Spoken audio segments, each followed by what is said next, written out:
Hello, everyone. Welcome to our Tuesday night event, which we have relabeled from office hours to our new podcast called Reimagining Music.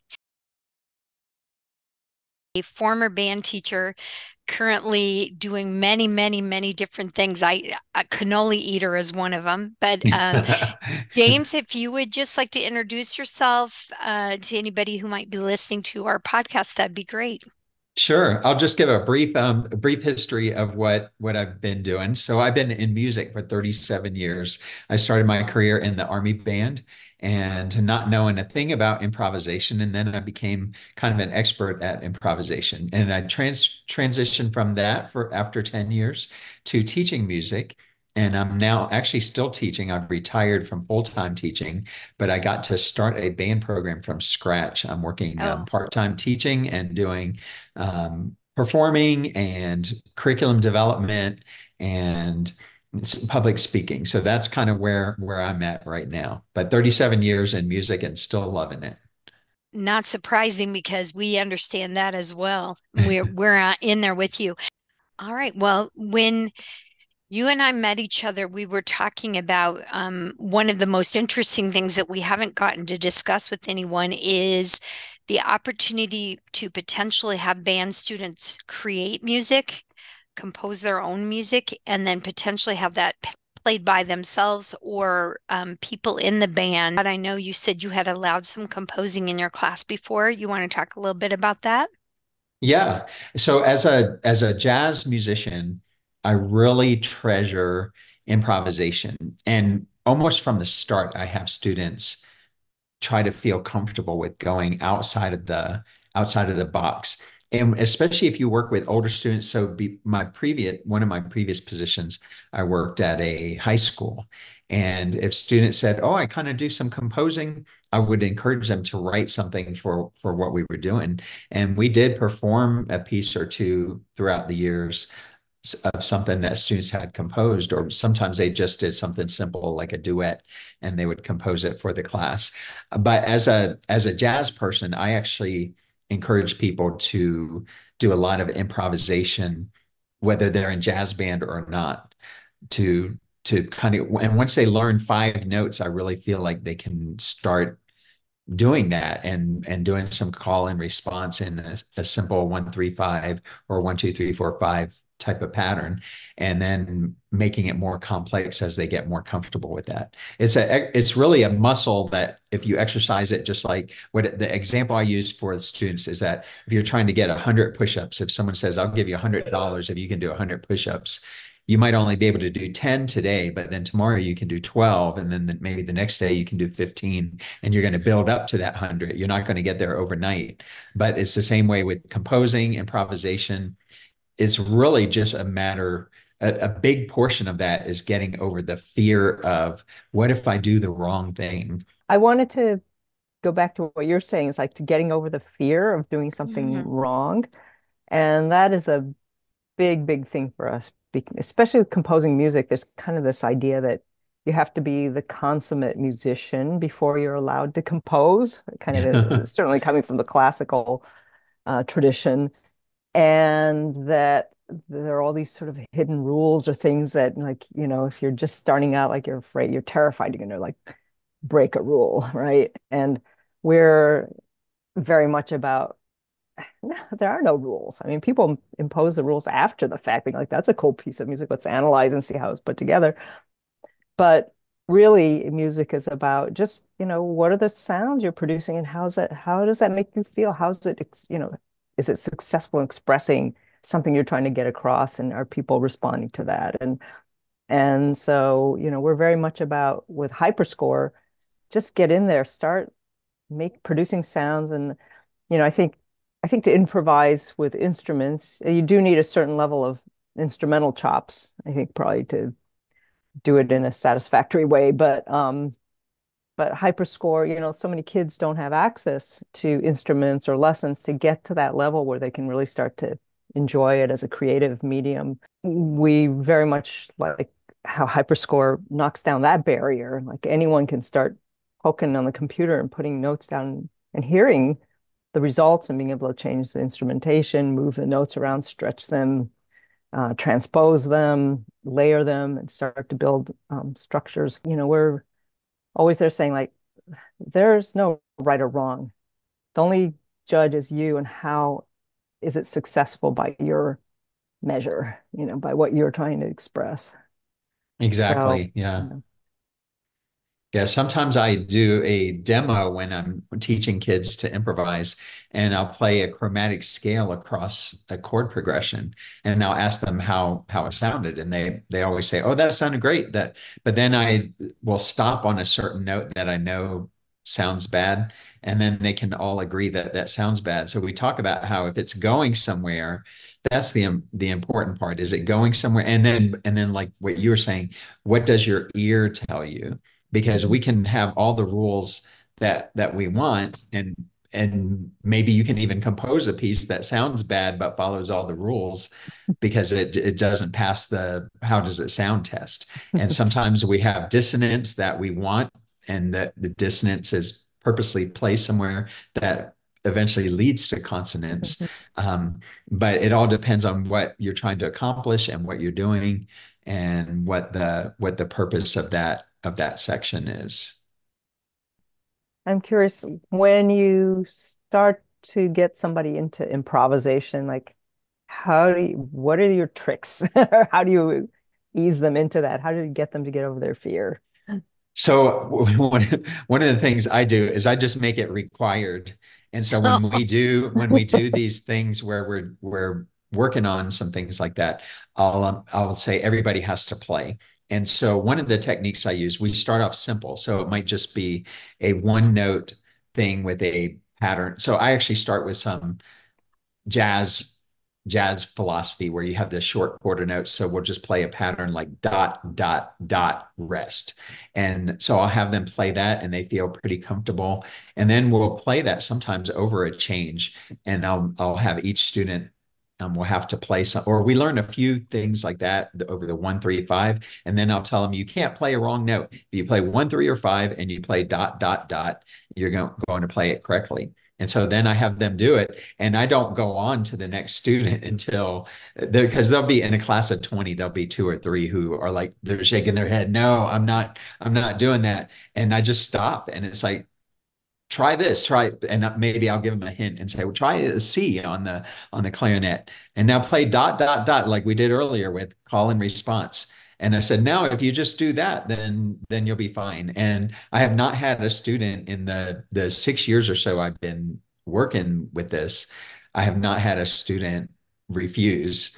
Once in one or two times, I've had to say, okay, it's going to be a grade, and you can get an A to just do this, or you can get a zero if you don't. And but I haven't had someone refuse in all that time. I love that you're saying it that way and that you're building skills, scaffolding, because so often that they say, I don't have any idea what to do. How am I supposed to do this? I don't know how to even start. And they don't know what it's supposed to sound like. So it sounds like you're giving them good examples and putting that structure in place for them to see that that is something they're going to be able to do.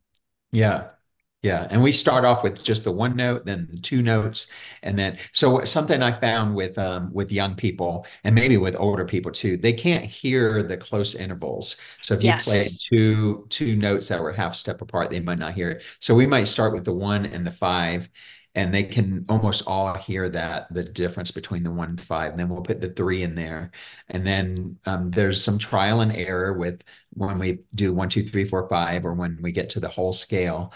But they all seem to get it, and it's just a lot of repetition of call and response before I put it into the chord change where they have to play a solo. And so we go from the what I call the one note solo to a more complex solo, and then whether they start off with just playing two measures, and then we eventually get to where they play over the whole 12 bar blues. Mm. I never got to be in a jazz band, but I so I never really did any improvisation until I was actually teaching. And it was very scary for me as a teacher myself because I was in front of students who thought I knew what I was doing. And I didn't necessarily do so, but can you tell us how or if you transition them ever from improvisation to actually writing down the notes that they I know improvisation is supposed to be free, but is there a point then where you transition to actually writing down their compositions? And do you use standard notation in order to do that? I have not done that yet, but as I think about, I remember I had you on my podcast to talk about the new harmony line and the composition program, and so eventually I want to get to that point where I have some of the students doing the notation. Sometimes some of them don't feel comfortable doing the improv, and I'll tell them that they can write something down, and they'll just use whatever makes sense to them. Sometimes they use the letters of the notes, or sometimes they write something out completely Mhm. rhythmically. The and sometimes I'll have them play that once or twice where they're using their notes, and then I take that away. And I'll say, if you get 80% Mhm. of what you wrote down, and then some of it's different, then you're doing fine with that. Oh my gosh, I wish you could give them Hyperscore. They'd have so much fun writing their things down in Hyperscore. The awesome thing that June's talking about is if they've already got the notes, then putting it on the staff is easy because they're just matching the pitches. If you're using 135 in the key of C, there's actually colored lines that on the window, and they could use the middle line as C, and then there's a green that's the G, and there's a light line in the middle that's an E. And you can even do diatonic if you want to, just the diatonic scale. But it would make it so easy for them if they knew they were doing 135, 4, 4, 2, 3, 5, 1, to write that into Hyperscore, but then to also be able to hear uh, what I want to put into that window. Uh-huh. So that would be a very interesting experiment. I'm curious, what are the grades or ages of the kids that you're teaching right now? So right now I'm teaching middle schoolers, and because it's a brand new program, almost every single student is a beginner this Mhm. year. So they've really progressed. They kind of didn't have anything to base off of how it's supposed to go. So they've really responded to all the things that I've asked them to. I would say in probably my 26 years of teaching that they've been the most advanced group. Mm. Wow, that's great. Well, that's a lot of credit to you. And where are you located? We I'm forgot in to ask you that. Colorado Springs, Colorado. Oh, okay. Cool. Could you talk a minute about when you were having students that created pieces that your group played? What was your role in that? Were they doing that independently, or was it with your support? Did you teach them how to notate? How did that work? I didn't really teach them anything. That those were self-directed students who were motivated to learn on their own. And I think they used some of the more common like a student version of some of the things that college students use, like Sibelius or Finale.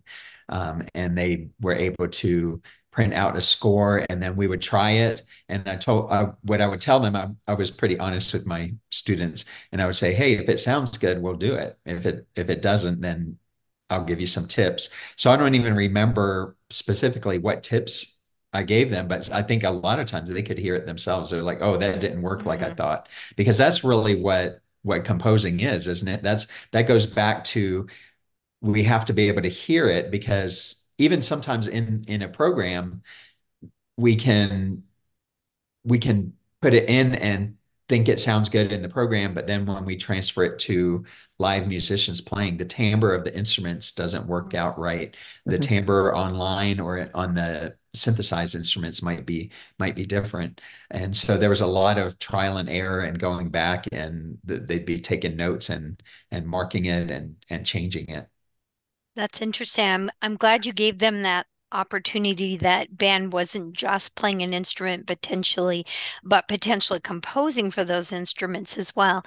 And I think it's very interesting that you talk about them hearing the dissonance, because I've worked K through 12 with Hyperscore, and I have kids who will turn in a piece of music that they absolutely love, and it is complete dissonance for me. I have a hard time listening to it. And I say, well, you followed all the rules, A plus for you. But, my own enjoyment of it is low because of the dissonance. But then I will have students who say, I don't like this part right here. And then I will talk to them about dissonance and consonance. But it's just an interesting fact that they can hear and choose to adjust that. That's an interesting point. Some students, I think, hear that Mhm. better than others. Because even when I was in jazz, when I taught a jazz band, everyone was required to improvise, not necessarily for performance, but in class we did it every day. Like probably half of the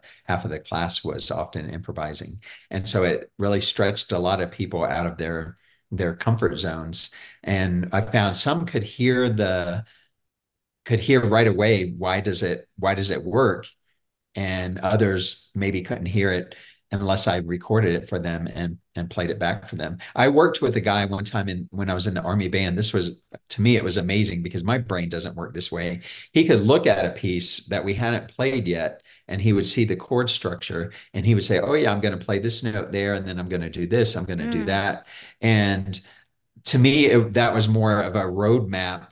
Okay, here's kind of a guide, but now I'm going to play and see what works um, in that particular structure. It's slightly different because your program was performance oriented, whereas I was teaching general music. And so nobody had to hear their piece of music, or I gave them the option of claiming their piece or not claiming their piece because that peer pressure is really huge when you're performing or creating something in front of other people. Do you think most of your students that wrote things were comfortable and they wanted people to hear their work? Yeah, I would say that because they approached me and asked me about that. Hey, can we do this or can I write something for the band? And I always encouraged it, but I didn't give a definite yes because I Mhm. did want to see that they put some effort into it and were willing to improve it and make it work. Can you talk a little bit about one of the things that, like I said, I'm not somebody who likes a lot of dissonance, but I know that creativity is something that if you as the teacher are placing judgment upon their creativity, is it truly creative for them? Do you ever have an opportunity where you think what they've written is what they've written and I'm going to accept that, but I won't necessarily perform it? Have you had that experience before?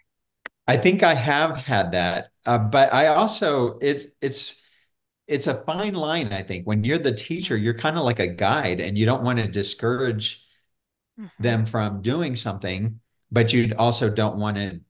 What I tell them is my mom was very Italian and was from Italy, and she was also very encouraging, but to the point of no, I could make squeaks on my clarinet and she would say it sounded beautiful. So that was one extreme. And so I'd sometimes share that experience with my students and I say, I'm not your mom. And so I'm going to tell you when things need some work and when they need some improvement. So I try to be the encourager but at the same time be realistic about maybe you didn't put enough effort into this. It's a great start or it's a great idea or maybe you think it sounds good because if we find someone who says, "Well, I don't to me it sounds good." Okay, well, if it sounds good to you, great. Keep creating more or write it for your quartet or change it up to make it fit an ensemble you're part of, but we may not be able to do it for the concert band or for the jazz band.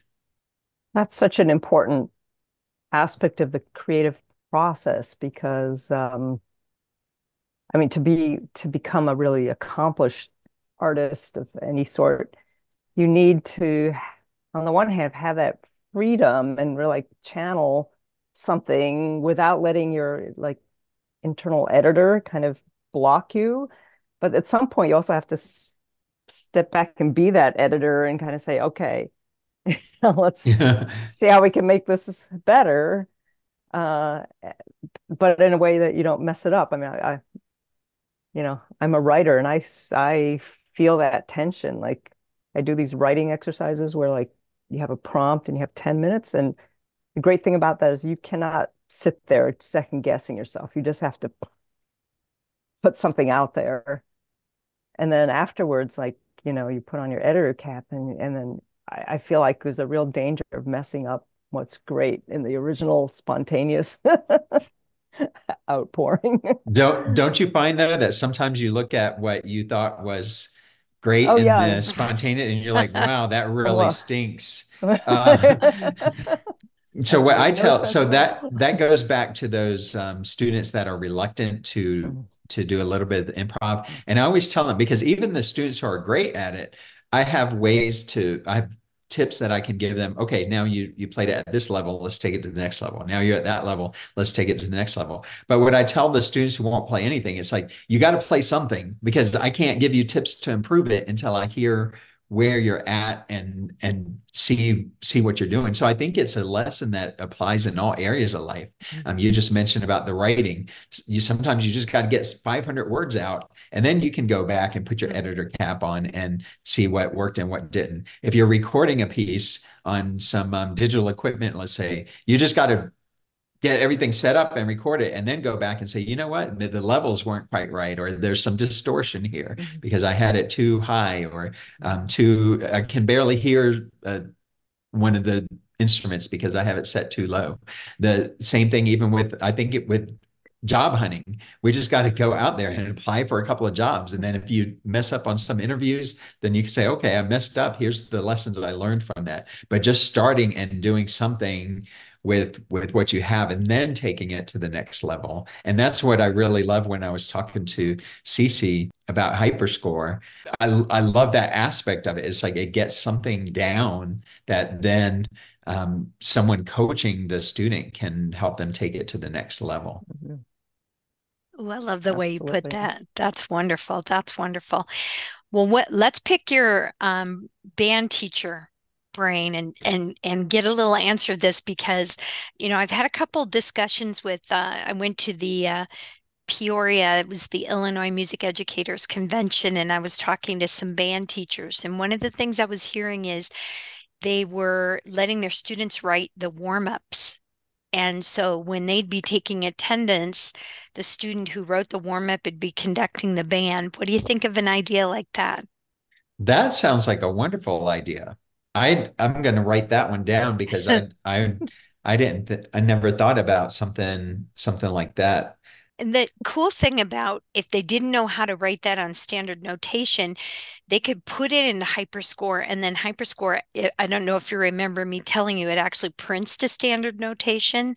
You Yeah. export a MIDI file, and then any Mhm. annotation software that can take in a MIDI file can then do the annotation. And then you go through the process. What you were describing before is like now you've got to actually make sure that it sounds good. You're translating symbols, and something drafted in a software program to actually sound good in a live performance. And you've Uh-huh. got to then, and which I think is great. I mean, it takes somebody through the entire process of creating music ultimately to be performed live, and that you then deal with, the actual instruments, how many, what's their range, what's the timbre that you want, and Mhm. to the personal interpretation. Okay, like, okay, it's written now this way, but let's like change this tempo up here and put in some dynamics that, just it's true with any piece of music, right? Even classical, there's always interpretation. So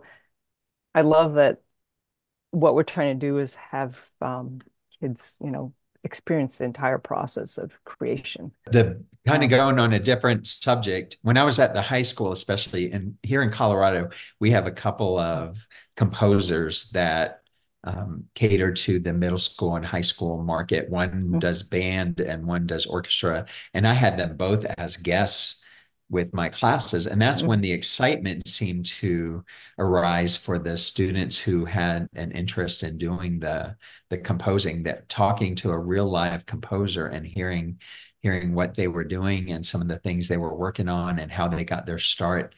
It really inspired some of the students, and really even those they were both those two that I specifically remember were retired music educators, and they got their Mm, start by writing warm-ups and pieces for their own mm, groups and trying them out. And their first compositions weren't as good as their later ones. I Yes. went to a conducting clinic one time, and there's a well-known composer in the band world. I don't know if you guys have heard of him, but his name's John Mackey, and he does some contemporary type of stuff. And we were asking, we said, John, why would you write fortissimo for middle school flute players who are playing up in the top of their range, because they're going to overblow and play too loud? And John was like, I don't know anything about middle school flute players. I just know in that spot I want forte, so I put forte in there. And so I tell that to my students because I think their minds sometimes are more,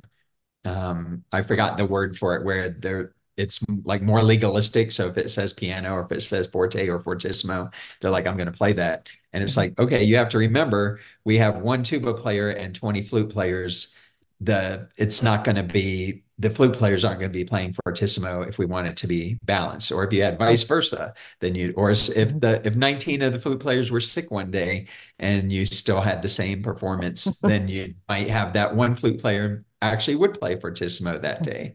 That's a fun example. One of the features that we have interested in, if you would find this to be useful with your beginning composing students, is we have something in the sketch window when you're putting your melodies and rhythms together. It's called the None, General, and Classical buttons. And what it does is it does some adjustments to the consonants and dissonance within the window, Uh-huh. using the rules of music theory. And so if you have a piece where a student has a particularly dissonant part, or they say, I've written this and it was what I wanted, but I don't like the way it sounds, you can adjust by using the general button or going all the way to the classical mode. And what I found that most of my students like, only want a little bit of adjustment, rather than going all the way to classical, because it sounds like something Mozart wrote. And what do you think of something like that where they're having some adjustments done for them? Would you rather see them do the adjustments themselves, or do you see the beauty of having a tool like that? Does it show them like what the program did? Does it explain it to them? The idea would be if they could fix it, but then it shows them the steps, like this is what we had to change, or highlights the notes that like what they were before and then what they are now. Then maybe that would, because I Yeah. kind of like the idea of them messing with things and going in there and experimenting themselves. But on the other hand, if they're not able to figure something out, that could be very frustrating as well. So right now it doesn't literally show you like, you know, visually what changed. And it could. It's an interesting Yeah. thing that we might consider adding. But I think because we really emphasize, listening, I mean, they can immediately hear something's different. And you could then drill into that. Okay, what is different? What's making it different? We hope that people use it that way. Also, a tool called the harmony line, which modulates the key. So you can also play with that and say, how far do you want to Uh-huh. modulate away from the, again, like people could hear that and they could kind of start to get that concept, through listening. Would you think it'd be useful, James, if you printed the original, and then if they decide to use the general or the classical button, print the next one and then do some comparison about the notes that ended up being changed? Would that be a I way? bet I bet that could be really effective, because that would, and I may just be thinking of that because I'm more of a visual Hmm. person. So if someone had explained to me like why something didn't work, I'd be like, I don't quite understand it. But then if I saw it, then it would make more sense to Mhm. me. I'm a visual person too. So when you said that, I said, oh, what if they printed a before and an after, and then had to go back and compare where was something changed?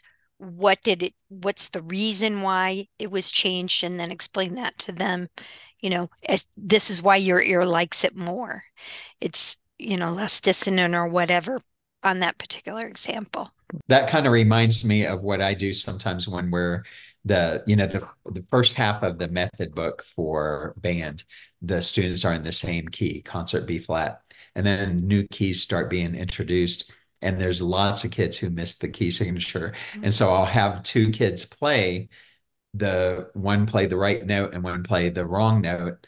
And I asked the students if did that sound good to you? And I never get a yes. And I said, well, that's what it sounds like up here. If just one person misses the key signature, the audience doesn't sit there and say, oh, that band sounded great. 19 people played the right note and one person played it wrong. They're just like, I don't know why, but that just didn't sound good.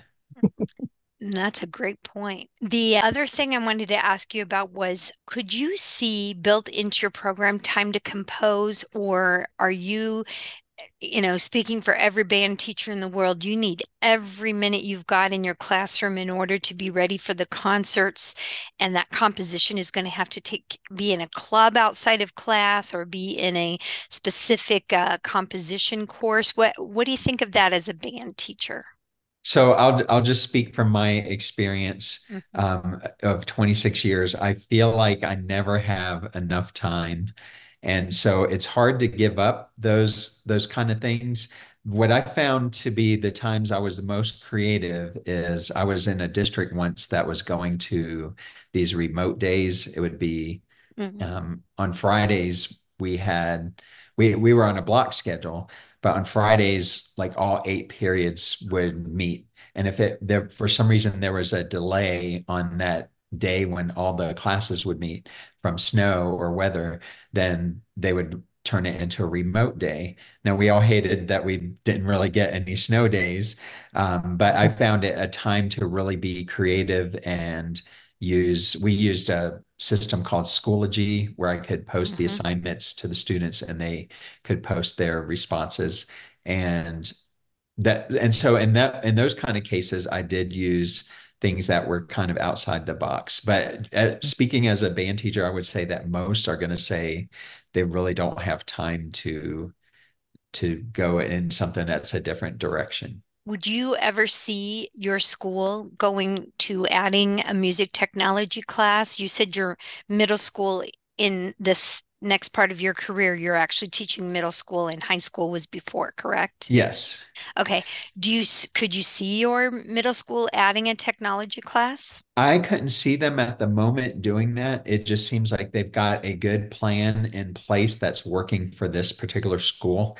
And to throw something in different, the I had even suggested so the kids were progress. I have because it's the first year they've had band. I have two classes. They meet on opposite days, so we have like an A B day with middle school, and they were progressing so well I said, well, maybe we can just combine them into one. And then in January, we could have started a new beginning band from kids because there were a lot of kids who Oh. said, I didn't know we had a band, or I didn't sign up, or I forgot to, or, middle school kids. But that was going to throw too many things. Our middle school is only about 160 kids. So that threw too many twists into the schedule, and they said we probably can't make that. We can't make that happen. Now next year I will have an advanced band and a beginning band, but it'll start the year that way. So it sounds like mainly for you right now, the best way you can support a student who's interested in composition is giving they take their time to write and then you give your advice. That's the best way it would work for you currently. Yes, yes. And Mhm. talking to you today has inspired me to look into it a little bit more because sometimes when I do have something extra, so for example, we just came back from spring break. So today was our second day back. But on the day before we left, so a week and a half ago, I had created a little here's how to play Careless Whisper kind of lesson because a student many years ago asked me for it. And I was like, well, let me put it together. And then that way it was available for any student who was interested. So I sent that through communication to all the parents. And in that case, I don't know who did it, who didn't do it. Nobody could have done it, but it took me 30 seconds it's already put together. And I just sent that communication out. So I need to dig a little bit deeper into Hyperscore and see if there's a way I can say, here's this that's available if you're interested in it. And if we did, going back to what you said, if we were to do a music technology thing, it probably would work as a club. I haven't looked into clubs much this year because it being my first year, the I didn't quite know how everything worked at my school, but that might be something that I would look into possibly for future years. Yeah, no, a club would be terrific. And I don't know if we mentioned the Hyperscore Challenge, which is something we came up with specifically. I mean, it works really well for clubs, but it could also be in classrooms. Every week we post a short video, about a minute, with no soundtrack. And the challenge is compose a soundtrack for the video. And there are a variety of things. There are like silent movies, there's animations, video gameplay, just a lot of different moods and feelings. So, nature and things like that. So kids can have a lot of fun looking at that and That coming up sounds with their very own cool. soundtrack. And that's perfect for a club. I currently have Yeah. a group of third to fifth graders doing the Hyperscore challenge, and I'm having kids from first grade beg to if they can come to the club. And usually, if they're brothers sisters in it, I do let them come. But they're just as creative as my sometimes my third, fourth, or fifth graders. Then I also have a junior high. I have an adaptive club for kids with special needs or varied learning styles, and then I have band, orchestra, and choir students I recruited specifically from those programs, and they're blowing my mind with what they're doing because they've heard chord structure and they Uh-huh. understand how melodies work. And one girl in particular, she's written like 20 pieces. So a club might be an interesting way for you to find out what the students out there that have they're musical, but they are expressing it in a different or an additional way to their band instrument. So I'm at a K through 8 school. I only teach middle school, but like for mixing classes, if there was a club, what would be like good ranges with Hyperscore, or is it better to have a smaller range of students? Like I don't think you could probably do K through 8, but could you do 4 through 6, or Mm-hmm. I'm sure Yeah. 6 through 8 would work. But how, so talk to me a little bit about that. Okay. I did a long-term sub position at the school where I've got the third through fifth grade club, and I introduced all the students K-5 to Hyperscore, so they've all had some experience with it. They're familiar with it, and that was our beta um, pilot. So it didn't have all the bells and whistles that our current program has, but they all came to the club because they loved it when we did it, and then they're bringing along the brothers or sisters. So literally, I have first through fifth graders in that room. And what I'm finding is I make students that are really, really getting it, I make them the information technologist. And so we call them IT. I say, so I'm helping this kid right now, and I can't answer that kid how to turn the volume up. So I say, IT, go help so and so. That's And great. so truly what happens is then the kids are helping each other. And I I could see 6, 7, 8. I could see 6 through 12. I think that if you have somebody who really enjoys helping other children and maybe they don't even realize they enjoy it, one of my fifth graders ended up they had iPads and we had to turn off cross-site tracking, and he ended up going around. I did half the kids and he did half the kids because he thought it was so cool that he understood how to do that. And then he would get kids signed in to the program and then he'd sit down and work. And he's kind of quit doing that. He's more into composing now and Uh-huh. doesn't want to help as much. But when he first started, his thing was getting everybody into the group. So you might be surprised. Start with 4 through 6 and then add a couple seventh or eighth graders in there, and you might be surprised at how much they enjoy helping each other to use the program. That's good to know. Yes, and I want to say that you should be paid to do that club, because anything after school is after your regular hours. And I think it's really important to do that. But June and I have been really working on finding some grant funding. Like I just found out, June found it for me. I didn't even know that there's a grant program in my town, and they support music and they support ideas around the arts. And what we're looking to do is funding a program next year that would pay for those clubs and then a culminating performance kind of thing. But it's important that your time is paid for, because you're doing something musical outside of the school day. So, if you want to talk about grant writing or collaborating or something like that, June, do you have anything to say about that? She's the expert on that. Well, we're looking for, collaborators on the ground who have a classroom or school that they're working in. And then what we can do is search for foundations. I mean, you may know some, or maybe your school's development office may also know some, but we work together to find potential funding sources and then kind of develop a program that matches that program. I mean, cross our fingers we get the the grant. But I think several aspects of this make it strong. One is so our Hyperscore challenge, we're going to have an annual festival where everybody who's participated from all over can have their work kind of showcased in an online platform. But we really encourage each location to put on a concert, present this work to their Uh-huh. community. And so I think we hope the foundations really like that aspect too, which is this is the voice of our kids in our community.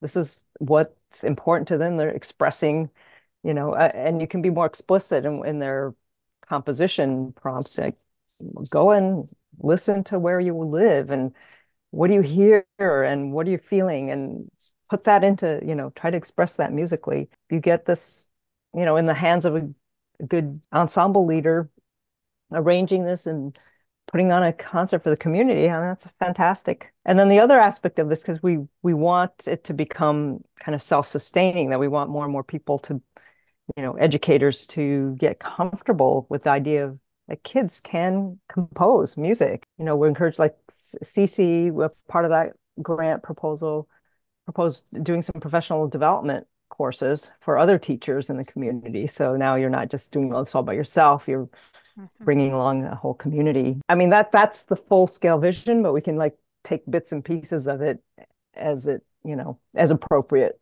to each circumstance. One other source of funding sometimes I've found is that they really like to have after school programs for students who are going to go home and potentially be alone for the hour and a half until their parents get home from work. And so I know one of the clubs that I have is paid for with after school funds. There's a term for that. And we learned it at the Connected Learning Summit, but that was in October and I've already forgotten it. But, just they basically hired me to do an after school program to keep some kids busy after school. So Uh-huh.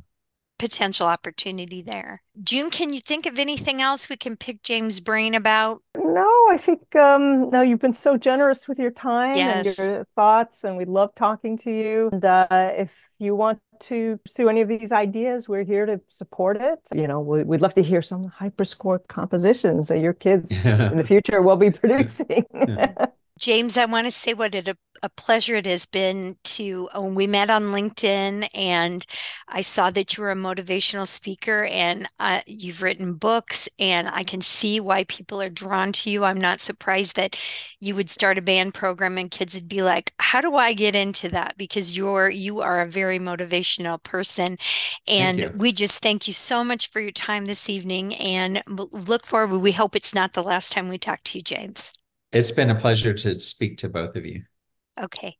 Thank you Great. so much. Have a great evening. And thank you, everyone, for listening to our podcast today. Have a good night. Night.